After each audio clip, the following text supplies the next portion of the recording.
This is our first out of the gate, you will say, in 2021 for our speaker series, and we are really pleased. First, I'd like to, before I introduce our guest speaker, I'd like to welcome and thank the two other people on the screen here. Juan David Gomez is our trade commissioner out of Colombia. And so it's a really glad and pleasure to have him here as we've been collaborating with him. And of course, we've been in collaboration as well with Alejandra Calderon from the Business Development Director of Austrade. So glad to have you on the call as well, or on the presentation webinar here. So without further ado, let me introduce our esteemed guest speaker here, Dale Craig. Just a little bit of a bio introduction here. I'll try and keep it short for you, Dale. Dale's been in the mining industry for 30 years, so he's certainly no stranger to this industry. And he's worked on a variety of mining operations from lead, zinc, copper, coal, and of course, gold. Dale is responsible for the operations in Colombia, and it comes with he was a country manager of B2Gold in Nicaragua. Of course, he's done several roles before that. But in 2013, he was appointed to this current role as VP or Vice President of Operations. So it is my pleasure to have Dale take some time out of his busy schedule to enlighten us a little bit about where they're at with this exciting project in Colombia. So without further ado, Dale, I hand over the mic to you. Thank you. Can you hear me all right? Yes. Good. Welcome, everybody. And Ryan, thank you for the introduction. I'd also like to thank Juan David Gomez for coordinating this with the suppliers and getting the meeting set up from my end. He's been a go-to contact for me through the Canadian Embassy here and a real asset to us here in Colombia. Thank you, Juan David, and thank you, Ryan, and welcome, Alejandra. Good to meet you. I think what I'll do quickly is flip over to the presentation. Ryan, perhaps you can confirm once you see this on screen. How does that look? I can, yeah, perfect. Okay, perfect. Okay, just quickly for myself, Vice President of Operations for B2Gold. I moved to Colombia about a year ago. Varied background in operations, mining engineering through coal, a lot of gold development with Barrick in Peru, in Mongolia, in Guyana, Nicaragua, Philippines, and now here. Quickly, the site of our operations down here. This is for all the speed readers. In a nutshell, this says that certain statements we will be making are forward-making and will not come to pass and may prove to be not completely accurate. Okay, quick summary of where I'll go. There's about 15 slides here, so I can go through these at any time. And Ryan, if you're fielding questions, feel free to interrupt at any time. Happy to stop and explain as we go. So a little bit about B2Gold. I'm not sure how familiar all our suppliers are, so I've kind of covered a fair number of bases here. A little bit about B2Gold, a little bit about Gramalote and where our valuations are to date. Good little map to understand what this operation will look like. Some discussions about reserves, resources, a little bit of geology. Update on the project status as of year end and where we're going in 2021. And then some comments, of course, because there are two considerations here as we move forward. One is to perform the economic analysis to ensure that the investment which we have on the board, which is significant, is well justified. The second is to ensure that we move forward with the social considerations and community considerations, without which we will not be able to implement this project. Overall, our operations for B2Gold, headquartered in Vancouver. It's been a company established in 2007. Current operations in Mali for coal operation produces about 600,000 ounces per year. Namibia, 145 to 170,000 ounces per year, and the Philippines, 200 to 210,000 ounces per year. We also have a third ownership in that we retained in the operations in Nicaragua, which we divested approximately 2 years ago. We claim about 30% of their production as our own. And from there, the projects on board currently, Colombia, Gramalote. There are a number of projects in the immediate vicinity of Fekola.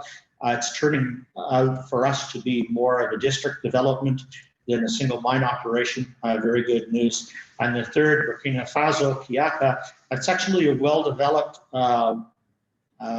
project and second in line in our pipeline to Colombia, and really could be a go anytime. Right now, in our business management plan, we develop one project at a time.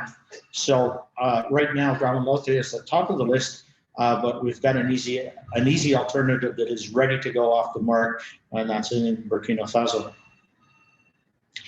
Formerly, I looked after the operations in the Philippines and in Nicaragua, and was headquartered in Vancouver until January 2020.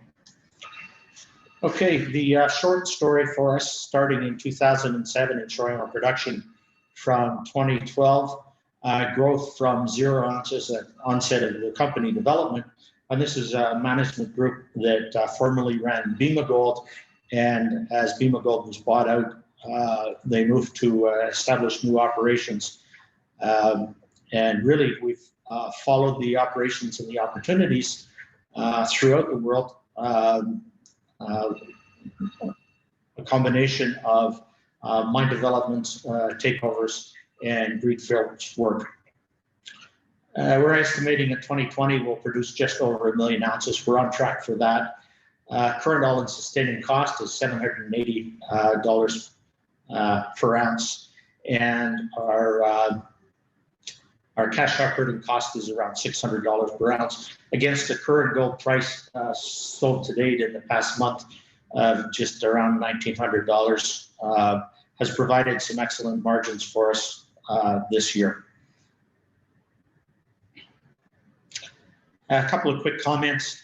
In our operations, we focus on a high representation of local talent, typically in the operations. Mali being slightly different because of the situation there, but typically in our operations, we have less than 2% expats on site, and a high content of local hirings and a high content of local purchases as well, typically over 60%, which is pretty significant considering that some of those supplies, such as cyanide, must come from overseas sources. For Gramalote itself, situated about 80 kilometers northeast of Medellin, the project is 50-50 with B2Gold Ashanti. We are the operators, so we're responsible for the development, but we work closely through a joint venture structure with B2Gold Ashanti. Now, we've shared this JV structure in one form or another since 2008. So this is a project that has been long under development, and really it's the drilling and the key aspects of development of the metallurgy that has been able to unlock the potential of this project and allowed us to move forward. Our first economic review, preliminary economic assessment, was finished early in January of 2020, and that gave us very positive indications at a gold price at that time of $1,350. I'll talk a little bit more about that in the subsequent slides. And our focus this year has been to advance a feasibility study, which we anticipate will be completed internally in the first quarter of 2021, then be shared with the two boards of directors, B2Gold Ashanti and B2Gold, with obviously the intent to move to a production decision and potentially the implementation of that as early as the third quarter in 2021. There are a number of positive aspects about this potential operation, and we believe that this has a good potential to be a low-cost, long-life open-pit gold mine. One of the keys, as I mentioned, positive metallurgy. Recovery is 94%, but the metallurgical process itself is key in our cost structure. Combined with power and the methodology, because we do a float pass first, which reduces the ore mass by 95%, and we're then able to process with cyanide the remaining 5%, which means that there's a very significant cost savings. So we're looking at around $5.60 to $6 per ton to process the ore at Gramalote, and that's in comparison to our other operations, where we see that cost vary between $13 to $18 per ton. So significant positive metallurgy. Power costs here are 40% or less than what our experience is in other operating countries where we're self-generating. We have in Namibia a solar plant in development, in Fekola a solar plant. Nonetheless, with the hydropower prices here, the cost remains significantly lower. Strip ratio 1.93 to 1. That's a positive aspect. Low processing costs, which I talked about, and grade streaming. So we've optimized the development of this pit and of this facility, which allows us to, in the first 5 years, produce over 400,000 ounces per year, which will make it significant and the largest open pit gold producer or gold producer period in Colombia. 15-year mine life. We have an EIA, that's the environmental license, and the PTO, that's Plan de Trabajo y Obras. So that's basically our work plan. Both of those are improved, and that's a significant accomplishment and a significant positive for us here. And of course, we're in Antioquia. We're in the region of where mining has a long history. It's accepted. In fact, this development is welcomed by the local communities in our area. And we've had good government support, both from the Canadian Embassy and the various levels of agencies, national, departmental, and municipal here in Colombia. They believe, and they've made it clear, that mining is part of a diverse industry base that they are looking for, and they welcome good players into the area. So just very quickly, it's a 50-50 joint venture. We are the operators. We were actually slightly under 50% coming into 2020 with an expenditure of $13.9 million. We bought our way into a 50-50 relationship. Our analysis that I'll talk about here is focused solely on Gramalote Ridge. There are two other potential areas, Trinidad deposit and Monjas deposit. I'll highlight those in subsequent slides. They're directly adjacent, and in fact, we're moving to drill that Trinidad deposit this coming week. So obviously those areas represent potential for us beyond the 15-year mine life that we currently envision. We did a model update in advance of the PEA, which we produced in January. And from there, we spent the year developing our exploration project. That exploration was concluded in August of 2020, and the modeling ensued. That updated modeling is now the basis for the work that we're doing on our pit design and economic analysis and an update of reserves. Average grade is 0.85 grams per ton, and I recall one of my last times in Canada in November 2019, we made an analyst presentation, and of course the first question is 0.85 grams. In Philippines, for example, we're running about 1.1 grams per ton on a large deposit. But as I said, even with that low grade, it's the cost structure and the metallurgy that unlocks the key to this deposit, along with the low strip ratio. And again, our strategy of processing higher grade ores through the first 5 years. This is a view of the structure as envisioned. So this is about 30 kilometers east of Cisneros.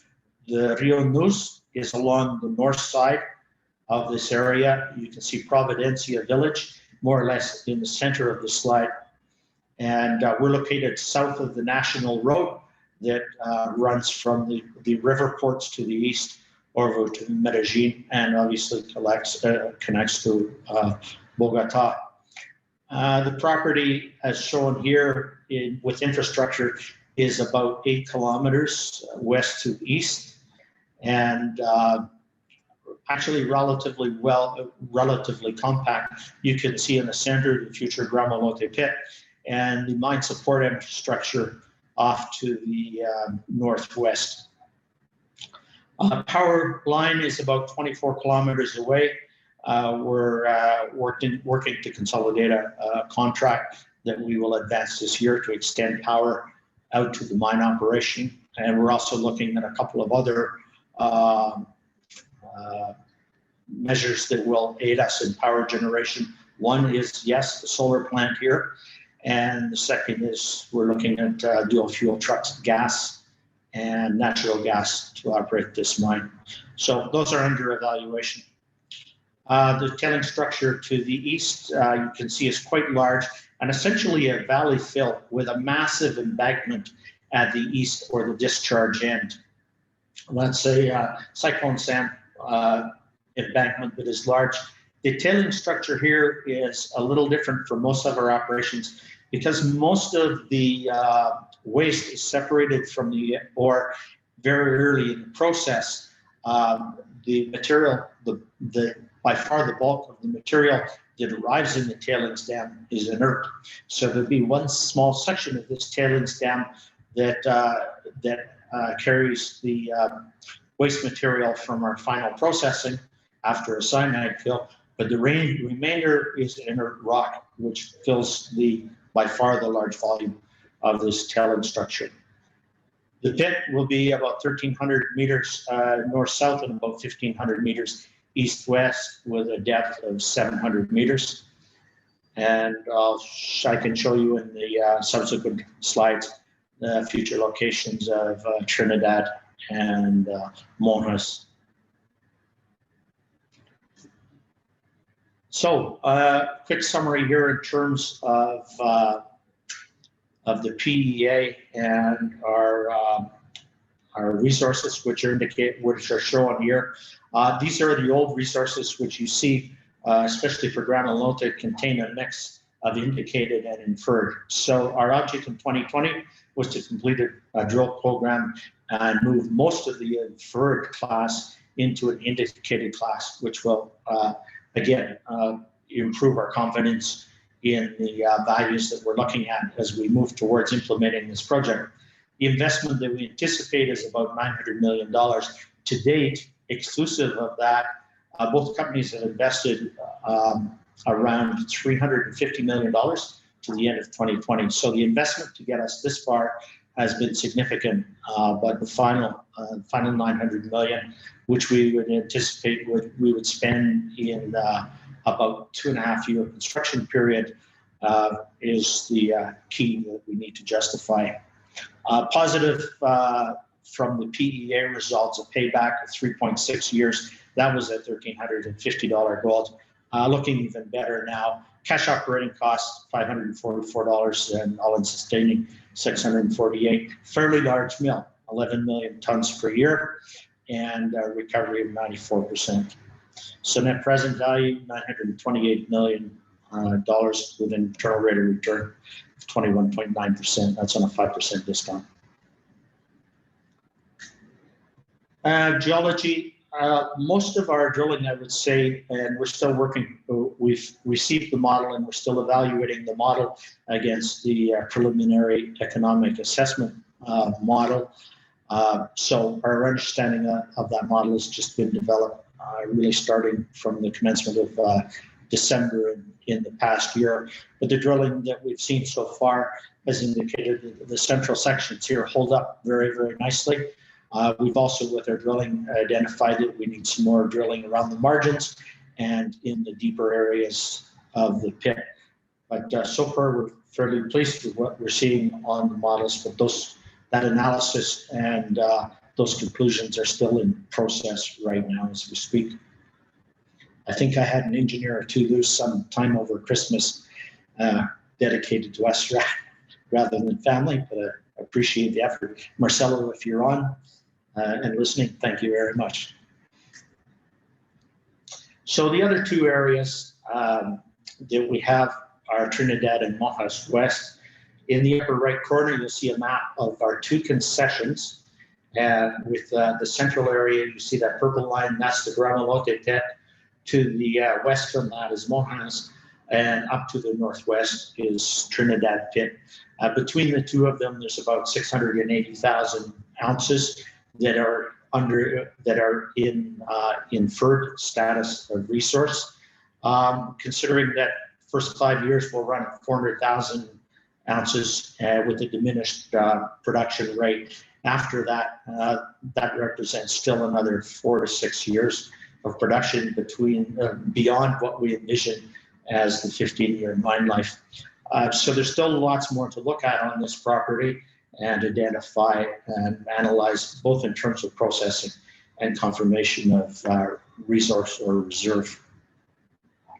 So our plan in 2021 with exploration will be moved to Trinidad, upgrade the resources there, and do a little bit more drilling in Gramalote. Monjas will move to a lower priority at this time, but still not forgotten. So in 2020, PEA, preliminary economic analysis, was complete. Because we were new, but really we had been around the block and returned to Colombia. We spent a fair bit of time developing our relationships with both AGA and the various levels of government, and their response to our presence and to our initiatives has been very, very supportive. They recognize that this is an important project for us, and it's so far ticked all the boxes and able to move forward. So we've had, as I said, good support from the government. Other focuses for us ensure that we maintain our EIA permit in compliance, complete the geotechnical and exploration program, which provides the basis for the updated pit designs and resource analysis. And of course, a surprise to us and a surprise to everyone, successful ongoing management of COVID-19. We actually shut down for a little more than 40 days at about a week ahead of the quarantena here in Medellin. That allowed us to retool with biomedical supplies, update and get well firmed our protocols, communicate our plans and our intentions with the Ministry of Mines here and the Secretary of Mines here in Antioquia, and with the local municipal boards and the health services locally, so that there was no mystery as to our activities. We saw a few bad examples of COVID management, and we understood clearly, one, we had to apply the technology that we had available at the time. The second was that we had to be well plugged into the local community, so they understood what our plans were, no mysteries at all, to make sure that we were well coordinated with local medical services. We've had good success so far. We are not without COVID, but we do pre-testing coming into the site for anyone from outside of the communities. And new this year at the commencement, because we thought we might have an issue on restart, we're actually doing workforce-wide testing on a weekly basis at the gate. So before anyone comes onto site, they get a rapid test as a final check, and that includes all our local employees. We're sitting at about 500 employees right now. Peak last year was right around 700 employees. That was through our exploration and the work through our sustainability group for small mining and for resettlement. We anticipate our build will bring us up to about 3,500 employees, and operationally, once we're set, we should be between 700 and 800 persons working for us. For our group here, Gramalote Colombia, 82 core staff, we're about 40% female. Goals for the coming year, based on that recent model, bottom half of this presentation. Based on the recent model, we'll advance our engineering. That's underway. Our metallurgy and plant design has been completed, feasibility, and of course, out of that engineering design, we'll complete our feasibility study, which we anticipate is in Q1 2021. That won't be quite yet available at the end of Q1 for public dissemination. We're anticipating that will spill into April and May. And we're looking for May, June as a time frame for approval for the project to move towards construction. We need to continue to manage our social commitments. I'll talk a little bit about those in subsequent slides. We have our development budget approved for the year. That was approved by both partners in December of 2020. That's a $48.9 million budget. That does not include our construction budget. So what we did in development of the budget was identified all of the items necessary to ensure that we would be ready here in Colombia for a project go decision. And at that point, a new construction budget would be implemented. So a little bit about environment and social considerations. This project has been declared a project of national interest, strategic national interest. What that means is that we've had good access to government agencies. When we call, our requests are answered. And when we request meetings, we've had great cooperation in getting those meetings and getting committed participation on part of the government agencies. So that's been highly positive and a real key in being able to move this project forward in a timely fashion. PTO and the EIA has been updated in 2015 and 2019. And this being a large project, we've been working through and reviewing the infrastructure. There are some changes that we would like to make. We'll be talking about that later in the year with the government in terms of the potential to modify our EIA to incorporate the changes that we desire. One of the keys to the EIA is that we must complete our resettlement before we commence construction. We've been dialoguing with the government about that issue because we would like to do, in Spanish, concomitante, so a stepwise resettlement process so that we would resettle as we construct. Historically, there's a good reason that the government was looking for resettlement first because a number of companies have not fulfilled their resettlement requirements.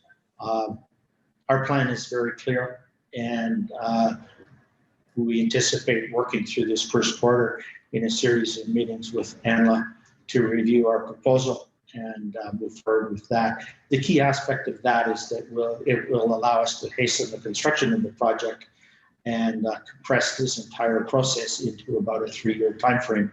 That's key for us to get this underway and key in terms of developing benefits for the communities here.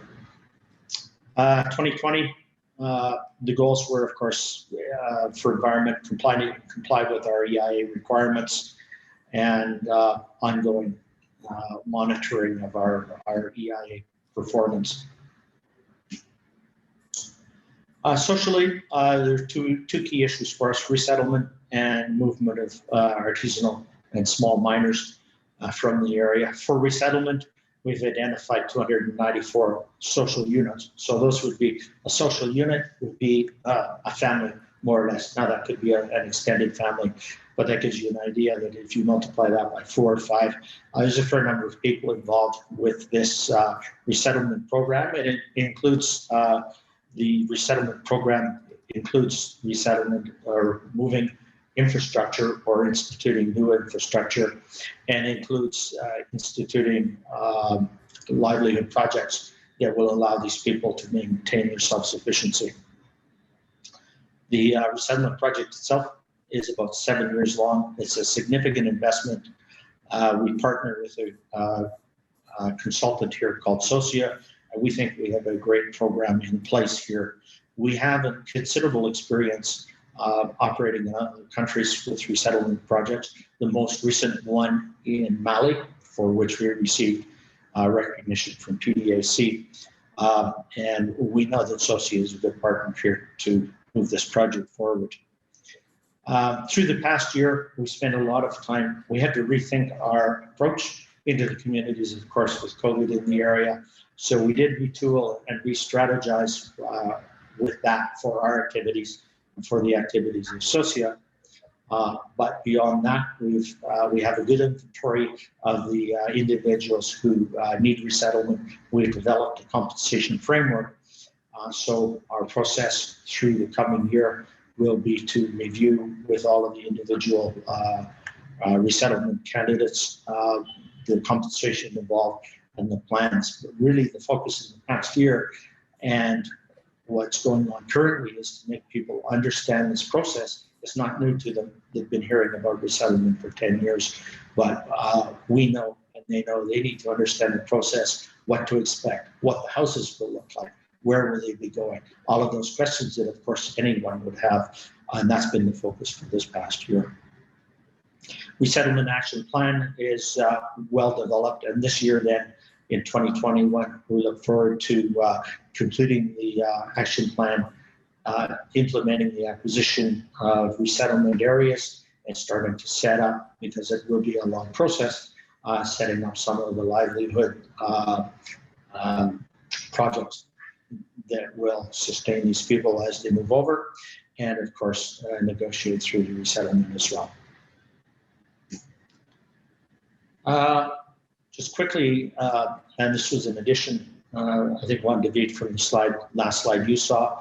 In December, we received the Sello Social de la Minería for Antioquia, recognizing our commitment and participation in community development. And we're happy to see that. This is consistent with B2Gold's methodology of operation and certainly fits in well with the character of Gramalote Colombia also. And we're very proud of the people here and the work they've done. Lastly, artisanal small miners. Two aspects here to touch on very quickly. La Maria is a group that was identified for formalization several years ago, and through 2019 and 2020, we moved to secure their formalization as an independent operating area. The photo to the right is a meeting with them. This area occupies a central northern portion of what was formerly our concession. So this area was parted out to La Maria, and it's sustaining a number of miners. With that in place, we were able to demonstrate, and our miners were able to demonstrate, that the formalization process can be attained, and it can be attained in a sustainable manner, which is a positive indication for us when we go to deal with the other small miners in the area. There are some works remaining with La Maria. We have under development right now a small process plant, which will provide clean, controlled processing for their production and generate additional jobs in the community. That's a model we like, and it's a model that we are familiar with from Nicaragua, for example, supporting the development of a small mill and allowing this to be a self-sustaining industry, independent of whatever we may be doing as Gramalote Colombia. For ourselves, for the remaining, we have about 240 miners identified. The majority of miners in the area have agreed to a formalization process. We've been working closely with the government to identify the mechanisms to develop areas for them in the south side of our concession that they can identify as potential development areas to allow them to operate sustainably in the area. That work is in process. We had as recently as December 22nd meeting with the governments exactly on this topic of devolution of lands for small miners. Great support, including development of a timeline and a mechanism to make that happen in that meeting. We're looking forward to advancing that, taking that to the small miners. Now we have a good plan in order to develop this through the coming year. So far a success. We know that these issues socially, are not without conflict. We also know that we have at hand the tools and the mechanisms to resolve these conflicts and move forward. So the keys to our project that we see, one is the economic justification, so completion of the feasibility study, which would be early 2021, move to a construction decision, which will take us into the back half of the year, and twinning with that, working through the resettlement process, including approval from the government for concurrent resettlement and construction. And finally, to ensure that small miners are moved to other areas that sit outside of our project footprint and still provide them with sustainable living and allow them to contribute in a continuing manner to the economy. And that is it. The bottom left corner is a good view looking south to north of the flat area, more or less in left central area of the photo, that flattened area. That's Gramalote Ridge. That's the focus of our development. You can see the relief that is involved in the area. And to the north, you can see, not very far away, the community of La Providencia. So there we go. That's a quick summary, relatively quick summary. And happy to entertain any questions you have at this time. Excellent. Well, thank you very much, Dale. Yeah, a great overview of an exciting project. And as you mentioned, this is kind of like the early stages. So this is kind of exciting to whet the appetite of interest and knowledge for our viewers and suppliers of Canada and our friends over in Australia. So just for people to know, if you could use the Q&A chat function, that would be best. I use the word chat, but I think it says Q&A. If you could place any questions there, that would be the best place for us to pick them up, and then we can answer them.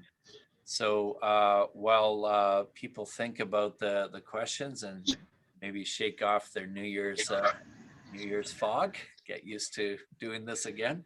But you kind of answered a bunch of questions for me. I know, I've seen what you guys have done firsthand, definitely in Namibia, and I understand what you've done in Fekola and the reef rebuilding you're doing in the Philippines and stuff. And it's just, you definitely have the track record and the reputation for doing things the right way and building the social license. So I think the people of Colombia can be reassured that you say what you do and you do it in a very responsible manner. So hopefully that is recognized. And it sounds like the feedback you're getting already is in that regard. So I'm going to just go here. Rami from Progesys would like to say hi. So that's nice. Hi, Randy. Stuart Lister says, is there potential for this project to eventually go underground? Well, if you look, is there potential? Yeah, we would have to do more drilling for that. But if you look at the average grade here at 0.85 grams per ton, our mining costs right now will be between $2 and $3 per ton. You're looking considerably more to go underground. We've mined successfully underground at better than 2 grams. We're going underground in Otjikoto with that grade, but we would need to see some substantial upside on grade in the model before making that decision. That decision is also at this point, if not 15 years away, then 10 years away. So there's a good amount of time to look to develop that potential. As with our experience in Namibia, yes, we would consider going underground, and it all depends on our cost structure. Right. Okay. Thank you. I have Boris from Site Power. He puts in a bit of a long description. We can share that profile with you, but they basically do digital mine transformations. And his question was, do you have some plans for digital support of your operations, and are there some opportunities to collaborate? There could be, and depending on your applications, if you send your profile my way, we can take a look at it. As I said earlier, we're kind of in early strokes right now as we're getting the project economics tucked away thoroughly. But that's fine. That allows us to leave time to look at these opportunities. And depending on whether you're talking about digital controls for processing or mine operations or both, let's take a look at that. Currently, our partner on process plant design is Lycopodium, and typically we deal with the offices out of Australia for those services. Okay, thank you. What's the strategy for project management, brackets owners team, and also the transition to operations? Sure. Well, B2Gold is maybe a little different from many companies in that we have a well-developed exploration group and business development group. We also have our own construction team, and typically we run the operations ourselves. Now, we've had experience working with contractors, but our experience is that we have better cost control when we manage those issues ourselves.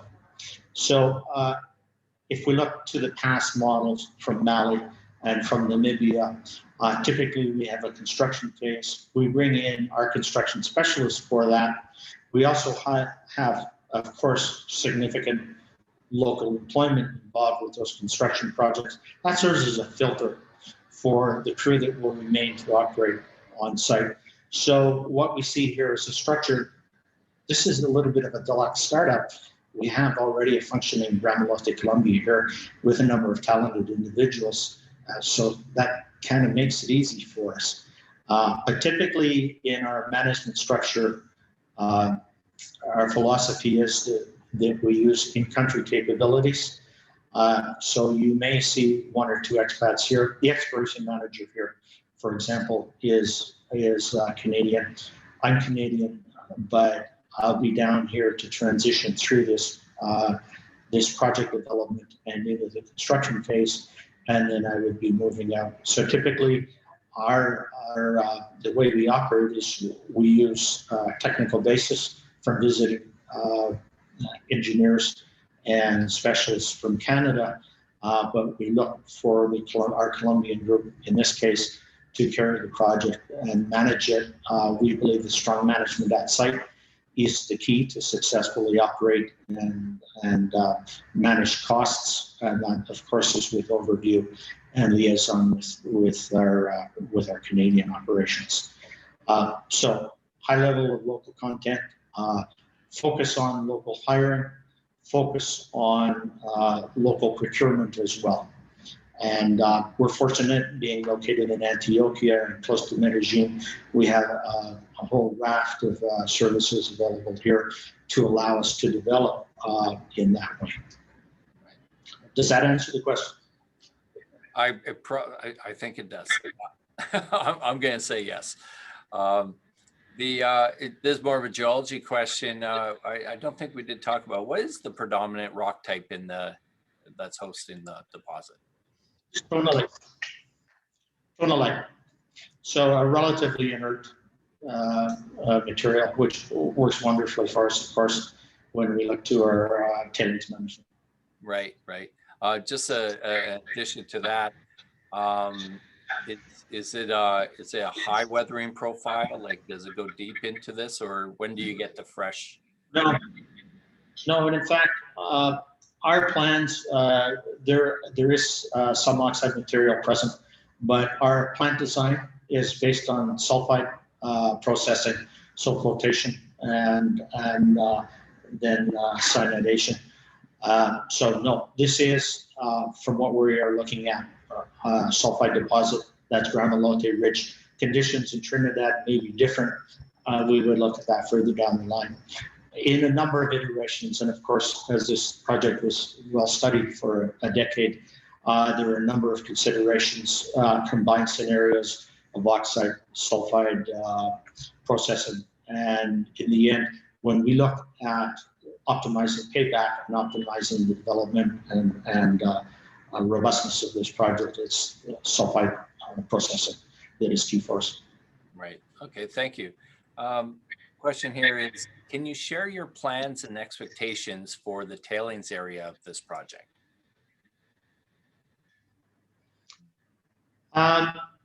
Tailings, by just a thumbnail estimation here, is probably 2.5 kilometers long. So it's essentially a valley fill with a large select material like a cyclone sand plug at the far end. Because the majority, as I said, the majority of the material is inert and doesn't go through the bulk of our processes. Essentially, we're moving those tailings into that area. There's a long pipeline with a water reclamation line to return to the plant. There will be a small area sequestered for the material that we take through the final processing, which is about 5% of the total volume. Valley fill, as I said, on both sides, inert material, so lining is not necessary. And in fact, the massive size sands plug at far end is designed to provide the ability to be permeable for water moving through it. So this is not a tailings dam that many people would conceptualize. This is a little bit different. Okay. I think any other questions? Yeah. We're processing about 1 million tons per year. I'm sorry? Go ahead. Oh, okay. Yeah. Go ahead. Right. Okay.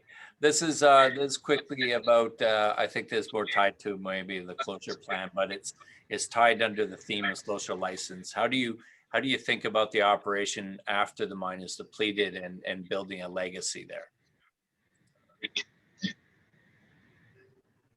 Well, we know when we think about legacy, we talk about continuing industry in the area. We know there will be artisanal works in the area. We'll also be looking for legacy project. And I think, Ryan, you know from the other operations, those take a little while to develop because we need to understand the culture and the needs for the area. Now, in Mali, we're looking for a massive agricultural development that's appropriate for that area. Namibia, development of actually a massive area of natural game and development that is associated with that, running from our existing game farm or natural reserve south into Witwatersrand.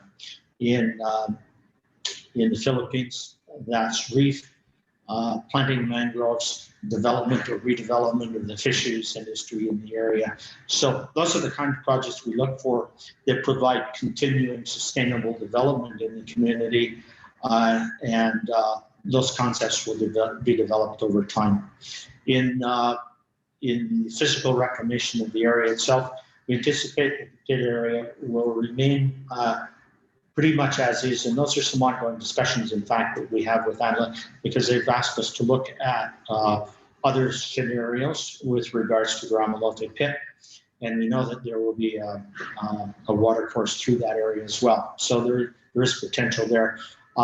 For the tailings dam itself, we're looking for just reclamation of the landform there.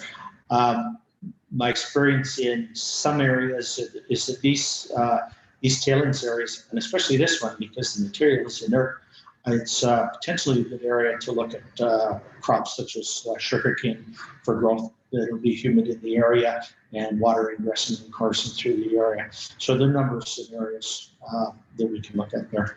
Right. But it is part of our ongoing plan and under development. Okay. Right? Yeah.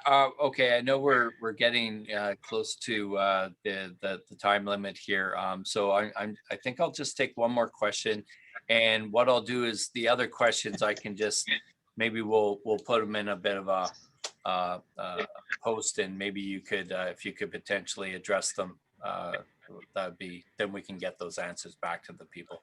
But this one is more, Sure. yeah, and we know this is early stages, and as we had mentioned, for people that are interested in from a supplier standpoint, that we send your interest through us, and we'll make sure that Dale and his team can get in touch with you. And like he says, he's got more advanced wave team coming, so stay tuned for later on this coming couple of quarters. The one here, I guess I'll take this one question up here is, and I think this because it's early stages as well. Are you looking at autonomous and connected vehicles in your operations and programs to oversee cybersecurity perspective of critical equipment? Is that something you'll be looking at, or monitoring of critical equipment? Yes. We haven't looked at autonomous vehicles in that application, and actually would like to see those maybe proven out in some of our other operations. So not yet.